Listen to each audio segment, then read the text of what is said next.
আগে আমরা ঢালি ফুডের ভিতরে ছিলাম, তো মেবি সিলিন্ডার ফাস্ট হয়েছে, ভিতরে সিলিন্ডার ফাস্ট হয়েছে, কারো কোনো ক্ষয়ক্ষতি হয়নি। এটা হচ্ছে অ্যাপোলো হসপিটালের পিছনেই ঢালি ফুড। তো আমরা এবং আমার ছোট ভাই আমরা ভিতরেই ছিলাম। তো আমরা একটা খাবার অর্ডার করতে গেছিলাম, তো আমরা অনেকক্ষণ বসে ছিলাম। তো খাবার অর্ডার শেষে যখন আমরা রাস্তার দিকে চলে যাই, তারপরে দেখিতে প্রচুর পরিমাণ একটা শব্দ আসে। পরে কিছুক্ষণ পর কাছে গিয়ে যে দেখি এটা সিলিন্ডার ফাস্ট হয়েছে। তো সিলিন্ডার ফাস্ট হওয়ার সঙ্গে সঙ্গে ভিতরে যাই, তো ভিতরে তো দাউ দাউ করে আগুন জ্বলতেছে। তো বেশি কোনো রকম ক্ষতি হয়, সবাই আলহামদুলিল্লাহ সেফটি ছিল।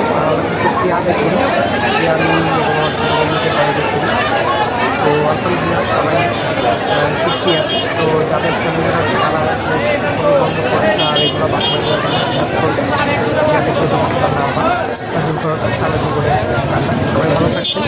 আল্লাহ হাফেজ, আসসালামু আলাইকুম।